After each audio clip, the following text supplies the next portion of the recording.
क्या आप जानते हैं कि भारत की शिक्षा व्यवस्था में सबसे बड़े बदलावों के पीछे कौन है? कौन है वो शख्स जिसने नेशनल एजुकेशन पॉलिसी 2020 को इफेक्टिव तरीके से लागू करने में अहम भूमिका निभाई? किसने डिजिटल और इंक्लूसिव एजुकेशन के साथ साथ एजुकेशन में ग्लोबल कोऑपरेशन को नई ऊंचाइयों तक पहुंचाया? ये कहानी है आईएएस ऑफिसर संजय कुमार की, जो मौजूदा तौर पर secretary department of school education and literacy, ministry of education के रूप में कार्यरत हैं। आज के इस वीडियो में हम आपको बताएंगे कि संजय कुमार आखिर हैं कौन, उनकी एजुकेशन क्या है, एडमिनिस्ट्रेटिव जर्नी और उन्होंने कौन से क्रूशियल रिफॉर्म्स किए हैं। ये सब कुछ आज आपको बताएंगे। साथ ही ये भी जानेंगे कि एक सेक्रेटरी के रूप में उनकी क्या जिम्मेदारियां हैं और उन्होंने 2023-24 में एजुकेशन सेक्टर में कौन कौन से रेवोल्यूशनरी चेंजेस किए। ये वीडियो आपको इंडिया के एजुकेशन सेक्टर को बेहतर समझने में मदद करेगी। नमस्कार, मैं सृजन कीर्तोनिया। इस प्रोफाइल को मुस्कान खंडेलवाल ने डिटेल में इंडियन मास्टरमाइंड्स की वेबसाइट के लिए लिखा है। आप डिस्क्रिप्शन में दिए गए लिंक के जरिए इसे पढ़ सकते हैं।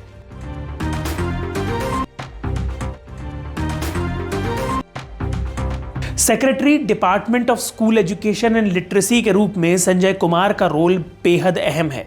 उनकी मुख्य जिम्मेदारियां कुछ इस प्रकार हैं। नेशनल एजुकेशन पॉलिसी या एनईपी 2020 को प्रभावी ढंग से लागू करना, समग्र शिक्षा, पीएम श्री स्कूल्स और निपुण भारत जैसी प्रमुख योजनाओं की निगरानी करना, पीएम ई विद्या, दीक्षा और डिजिटल लर्निंग प्रोग्राम्स को बढ़ावा देना, एजुकेशनल रिसर्च, टीचर्स ट्रेनिंग और पॉलिसी रिफॉर्म्स की देखरेख करना, राज्यों और केंद्र सरकार के बीच कोऑर्डिनेशन स्टैब्लिश कर शिक्षा से जुड़े लक्ष्यों को हासिल करना।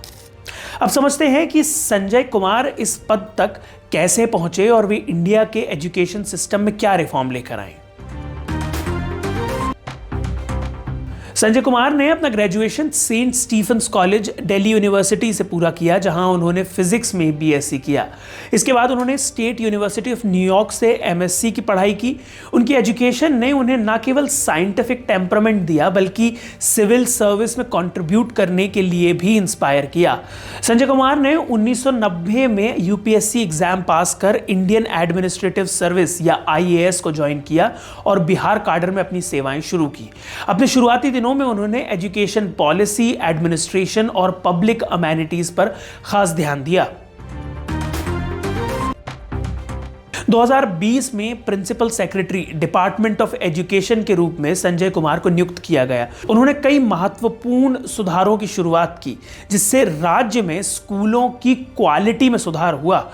उनकी लीडरशिप में एजुकेशन सेक्टर में डिजिटल रिसोर्सेज का उपयोग बढ़ाया गया। सरकारी स्कूलों की क्वालिटी सुधारने पर जोर दिया गया। शिक्षा तक सभी वर्गों की पहुंच को इंश्योर करने के लिए नई पॉलिसीज बनाई गई।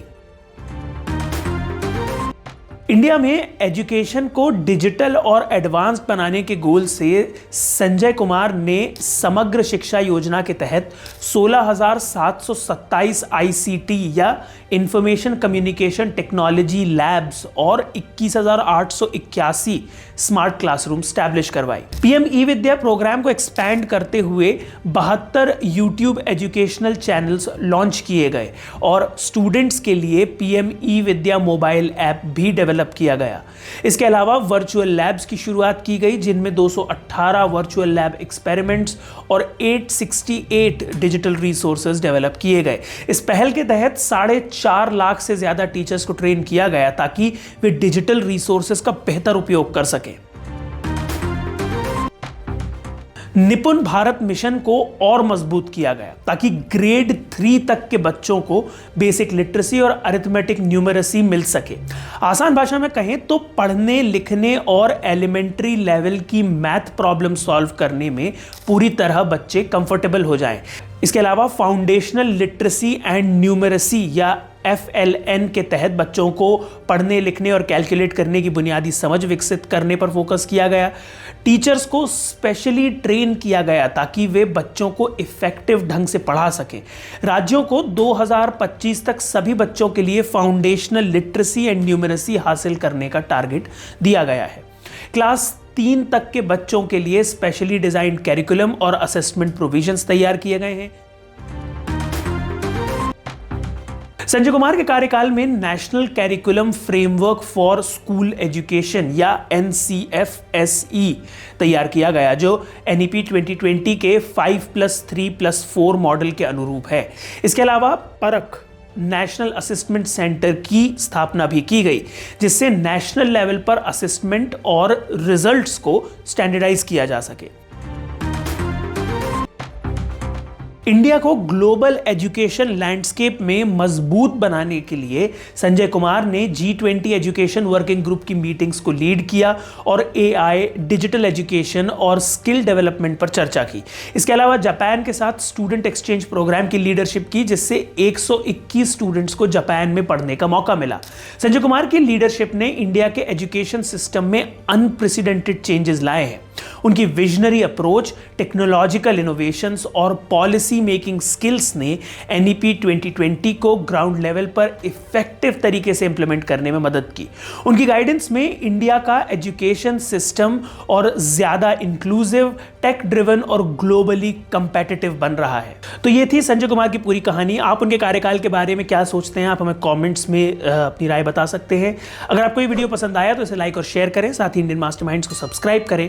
Thank you for watching.